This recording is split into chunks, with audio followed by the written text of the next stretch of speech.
자, 마음이 청결하다 하는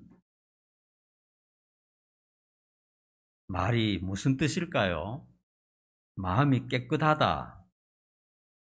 그 의미를 여러분 아십니까? 그리고 정말 세상에 마음이 깨끗한 사람이 있기는 할까요? 그래서 우리는 어떤 집이나 방을 비유로 들어서 깨끗한 방, 깨끗한 집, 그런 것이 어떤가 하는 것을 비유로 한번 들어서 설명하면서 한번 정리를 해보도록 하겠습니다. 여러분들이 사는 집이나 방에 들어갔을 때 참 깨끗하다, 지저분하다 이렇게 판단할 수 있죠. 첫 번째로는 정리정돈이 잘 되어 있어야 깨끗한 방이겠죠.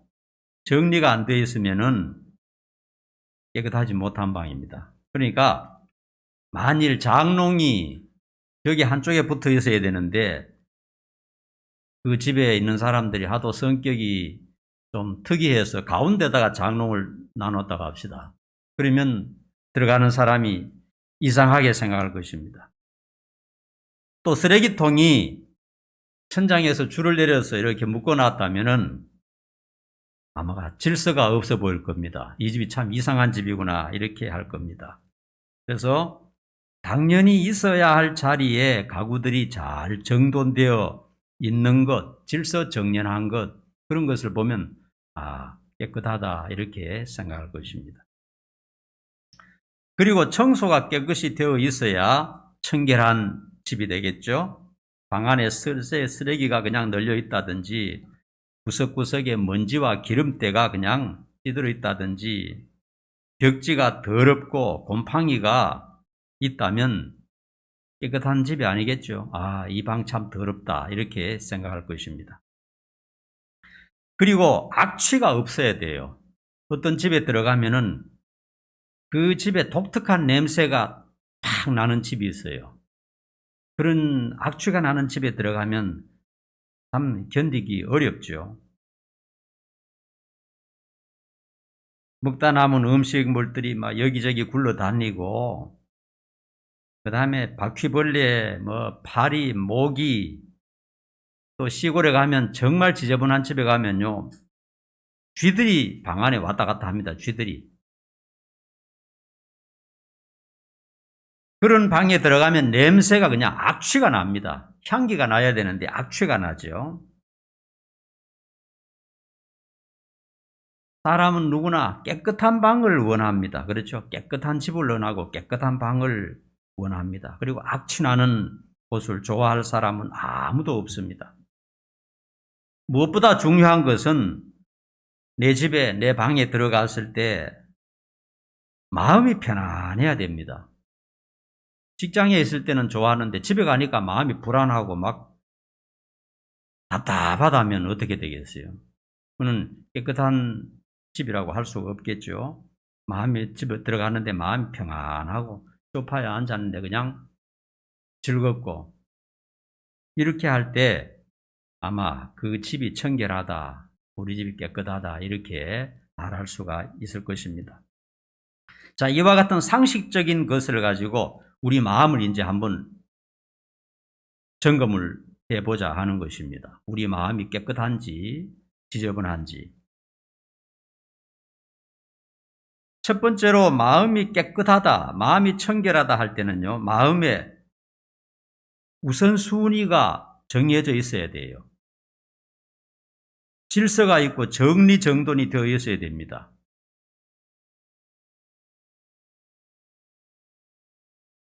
그냥 되는 대로, 닥치는 대로 그냥 사는 사람은 마음에 질서가 없고 정리정돈이 안 된 것이죠. 직장도 없고, 그 다음에 잠자는 시간이나 일어나는 시간이나 밥 먹는 시간도 정해져 있지 않고 그냥 되는 대로 그냥 막 산다면 그 마음이 질서가 없는 것이죠. 정돈이 안 된 것이죠. 우리 하나님의 자녀들은 우선순위가 정해져 있어야 됩니다. 중요한 것, 덜 중요한 것이 분명히 자기 마음 속에 딱 정리가 되어 있어야 돼요. 우리 하나님의 자녀들은 하나님 중심, 말씀 중심, 교회 중심, 그런 마음을 딱 가지고 있죠. 그렇죠, 여러분들도? 그것보다 더 중요한 게 어디 있습니까? 이러한 틀을 벗어나면 정리가 안 된 마음이 되는 것입니다. 뭐가 중요한지, 어떤 때는 돈이 중요했다가, 어떤 때는 그냥 또 쾌락이 중요했다가, 어떤 때는 그냥 세상 무기 영화가 중요했다가, 그 다음에 어떤 때 또 교회면 하나님이 중요했다가, 이러면 안 된다 이거죠. 주의를 지키고 날마다 기도하고 회개하고 성경을 읽는 것은 하나님의 자녀들에게 있어서 기본 중에 기본입니다. 이런 것이 딱 질서정연하게 딱 배열이 되어 있어야 돼요. 날마다 하나님과 교제하며 시작하는 삶이 성도의 우선순위입니다. 그래서 정리정돈이 되어 있고 마음의 우선순위가 정해져 있고 마음의 목적이 딱 정해져 있는 그런 마음이 청결한 마음입니다. 여러분 다 그렇게 돼 있죠? 우선순위가 다 정해져 있죠. 그 다음에 두 번째로 청결한 마음은 어떤 마음이냐? 죄를 회개하고 버려야 됩니다. 죄는 영혼의 쓰레기이며 악취입니다. 죄가 있는 곳에 하나님이 함께 하실 수가 없어요. 성령님이 거할 수가 없습니다.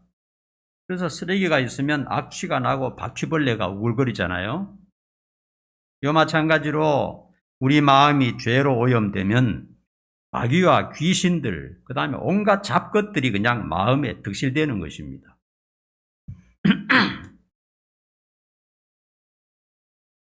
그래서 우리는 죄를 깨닫고 반성하고 뉘우치고 진심으로 회개를 해야 됩니다. 그리고 그 죄를 버려야 돼요. 죄와 싸워야 되는 것입니다.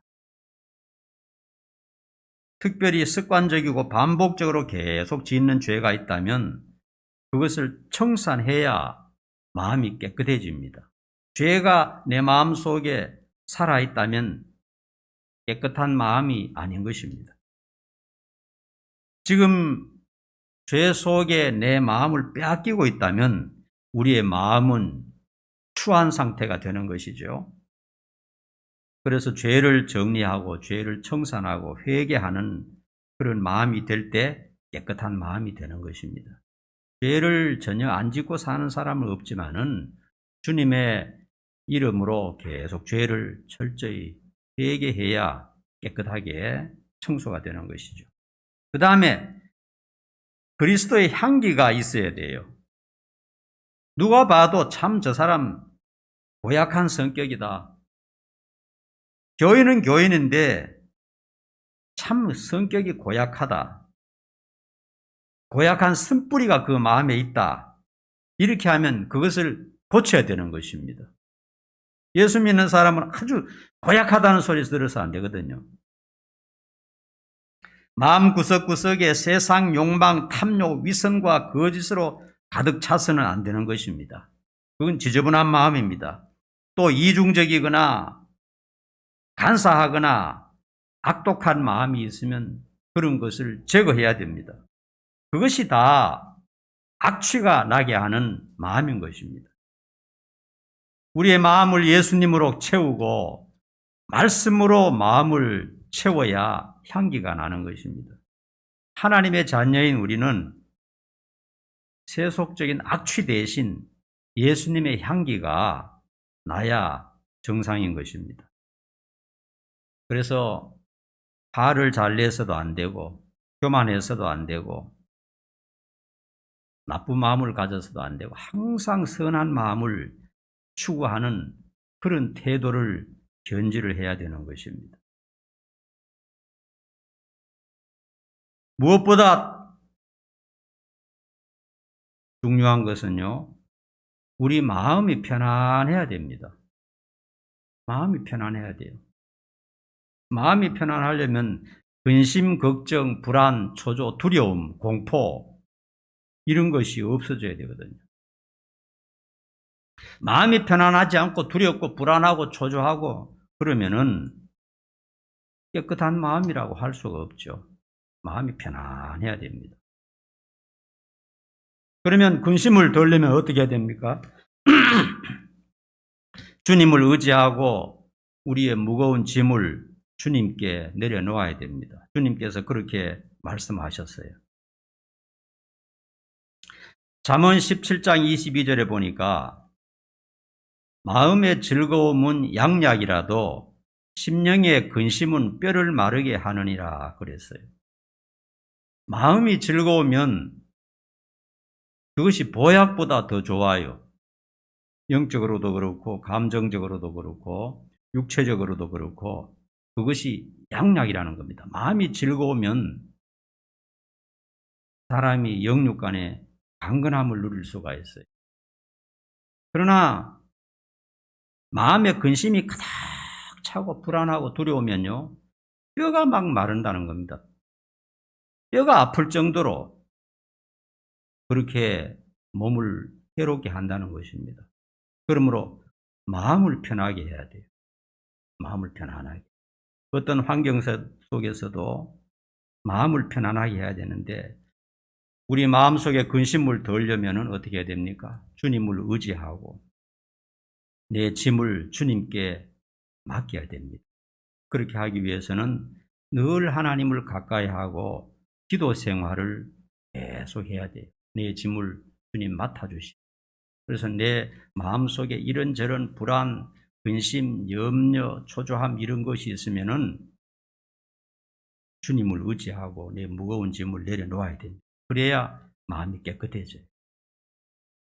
베드로전서 5장 7절에 보니까 너희 염려를 다 주께 맡기라. 이는 그가 너희를 돌보심이라. 주님이 말씀하셨어요. 또 주님께서는 수고하고 무거운 짐진 자들아 다 내게로 오라. 내가 너희 짐을 다 담당해 주겠다. 말씀하셨어요. 그렇기 때문에 무거운 짐을 내가 짊어지고 낑낑 대봐야 해결이 되지 않거든요. 마음이 편안해지려면 내 짐을 주님 앞에 기도로 맡기고 주님을 의지해야 되는 것입니다. 그리고 매일 하나님의 말씀을 펴놓고 하나님과 동행하면서 사는 그런 사람이 되어야 되는 것입니다. 그래서 이런 사람은 하나님을 보게 될 것이다 말씀하셨어요. 다시 한번 정리를 해보면요. 우리 마음속에 우선순위가 정해져 있어야 됩니다. 질서가 있어야 되고 목적이 분명해야 됩니다. 그리고 죄가 있으면 죄를 회개하고 죄를 다 버려야 됩니다. 습관적인 죄는 고쳐야 되는 것입니다. 그리고 그리스도의 향기가 나도록 하고 그리고 마음이 편안한 마음을 유지할 수 있도록 늘 기도 생활하며 하나님을 가까이 하며 내 모든 것을 하나님께 의지해야 되는 것입니다. 아시겠죠? 이런 마음이 청결한 마음이다. 이런 마음이 깨끗한 마음이다. 이렇게 말할 수가 있습니다. 이런 마음을 가진 사람은 하나님을 보게 될 것이다. 오늘 예수님께서 말씀하셨어요.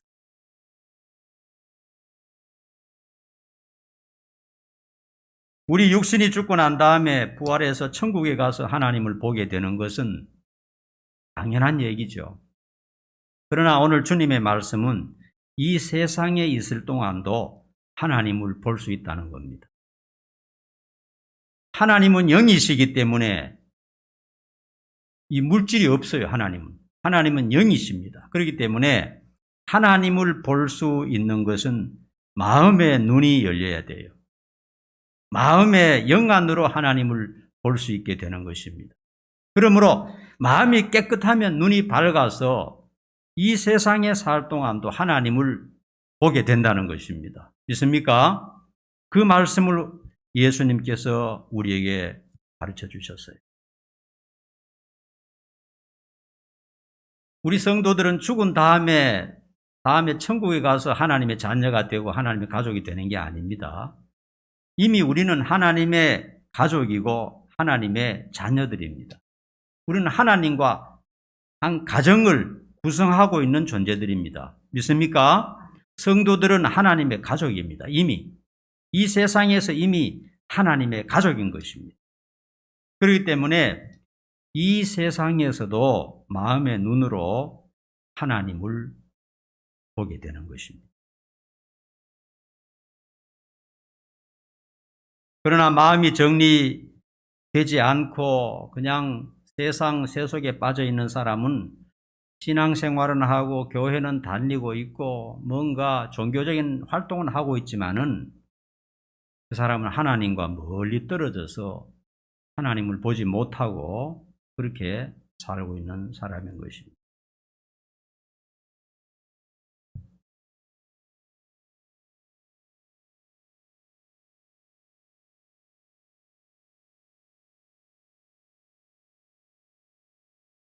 우리가 평온한 마음으로 하나님을 의지하게 될 때 하나님을 보게 됩니다. 특별히 하나님이 느껴지고 의식이 되고 하나님과 교제하는 것을 자기 스스로 깨닫게 되는 것입니다.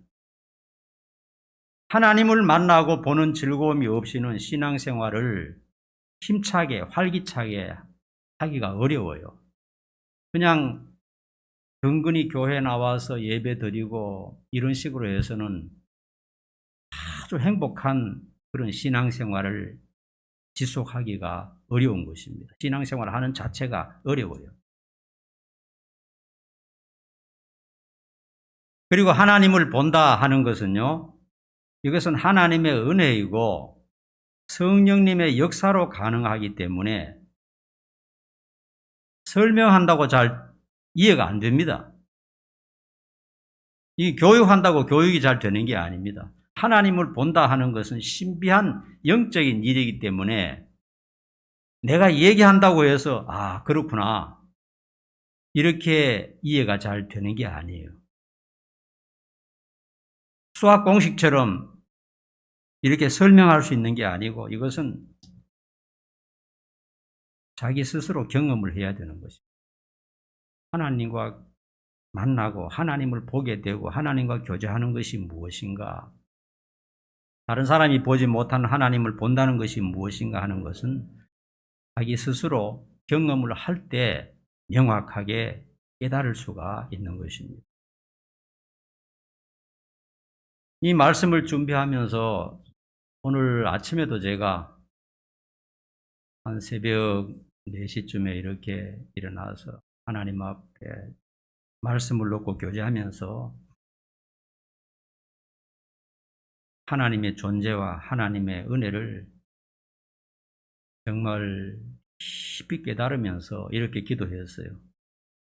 지금 제가 받고 있는 이 은혜, 제가 깨닫고 있는 이 놀라운 축복의 은혜를 우리 성도들도 다 영안이 열려서 같이 볼 수 있도록 하나님 도와주십시오. 이렇게 기도를 했습니다. 왜냐하면 하나님을 본다, 하나님을 만난다, 하나님, 보이지 않는 하나님과 교제하면서 함께 있다 하는 것은 교육으로 되는 게 아닙니다. 가르친다고 이해가 되는 게 아니에요. 설교한다고 아 그렇구나 그렇게 하면 되겠구나 이런 공식이 있는 게 아니고 자기 자신이 경험을 해야 되는 거예요. 경험을 할 때 확실히 믿어지고 확실히 알 수 있는 것입니다. 그런 성도들 될 수 있기를 간절히 축원합니다. 저는 늘 그렇게 기도합니다. 하나님께서 은혜를 베풀어 주시고 진정한 하나님 안에서 즐거움과 행복을 누릴 때 이것이 나뿐만 아니라 우리 가족들 또 우리 성도들도 이런 큰 하나님을 보고 느끼고 경험하는 은혜를 주시기를 바랍니다. 이렇게 기도하고 있어요. 이게 성령의 역사고 하나님의 은혜이기 때문에 각자 경험을 해야 알 수가 있는 것입니다.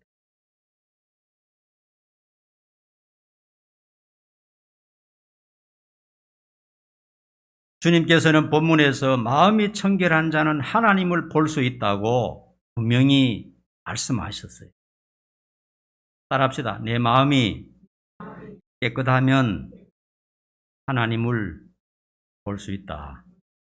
죽은 다음에 본다는 게 아닙니다. 이 세상에서도 영적인 눈이 열려서 하나님이 가까이 계시는 것을 확실히 느끼고 또 그 감동과 감격에 젖어들 수 있는 것입니다. 여러분, 인간의 궁극적인 목적이 뭘까요?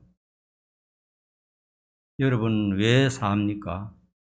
왜 직장 다니고, 왜 결혼하고, 왜 열심히 사나요? 궁극적인 목적이 뭔가요? 누가 말해서 그래? 우리 선생님이 말씀하셨거나 맞아요. 행복입니다. 사실 종교를 가지고 교회 다니는 것도 자기 행복을 위한 겁니다. 그렇죠?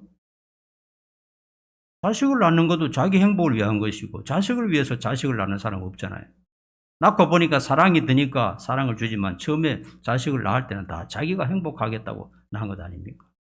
결혼하는 것도 그렇고 돈 버는 것도 그렇고 모든 것이 다 가만히 살펴보면 인간은 행복을 위해서 활동을 하고 있다는 것을 알고 있습니다. 그래서 막 열심히 살고 노력하고 그리고 좀 더 어떤 이 즐거움을 얻기 위해서 어떤 사람은 술도 많이 마시고 왜 마십니까? 그렇게 쉬운 것을 좀 즐거워 보려고 그런 것 아닙니까? 담배를 피우기도 하고 그리고 마약을 또 그렇게 많이 해요, 요즘은. 그리고 많은 죄도 저지르고 이것저것 하는데 그 목적은 전부 다 뭐냐? 좀 즐거움을 얻고 좀 기뻐하고 그래서 좀 행복해지고 싶어서 그런 활동을 하는 것입니다.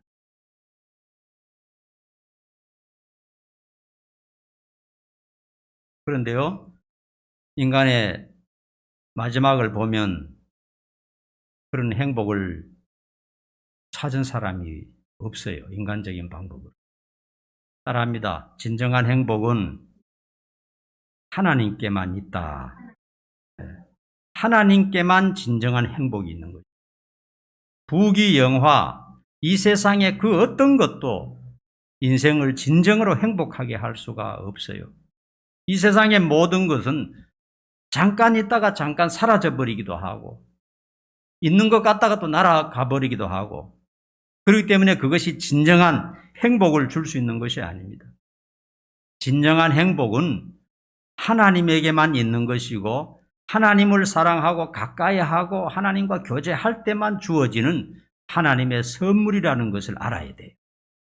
그런데 하나님을 모르는 사람들은 그걸 모릅니다. 그래서 자꾸 엉뚱한 곳에서 행복을 얻으려고 노력하고 애쓰지만 마지막에 가보면 허무한 것밖에 남지 않습니다.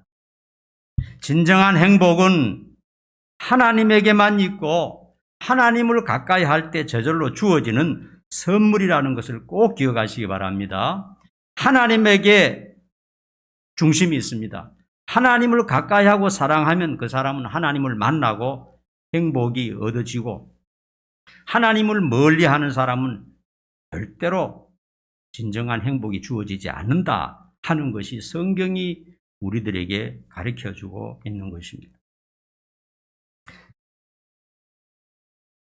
마음에 하나님 중심으로 질서를 잡고 모든 죄를 회개하고 청산하고 위선과 거짓과 탐욕을 버리고 정직하고 진실한 마음이 될 때 우리는 마음의 눈으로 하나님을 마주하게 될 것입니다. 하나님을 보게 될 것입니다. 하나님과 대화하고 하나님과 교제가 가능하게 될 것입니다. 그럴 때 우리는 기쁨과 한번 따라합시다. 기쁨, 평안, 자유, 만족, 행복을 얻게 되는 것입니다.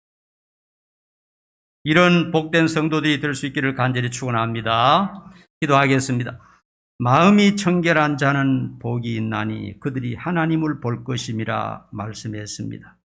우리 성도들은 마음을 깨끗이 하고 질서 정연하게 하고 죄를 다 버리고 참되고 아름다운 마음을 가짐으로 하나님을 보면서 행복하게 살아가는 성도들 되도록 축복해 주시옵소서. 예수님의 이름으로 기도하옵나이다. 아멘. 찬양.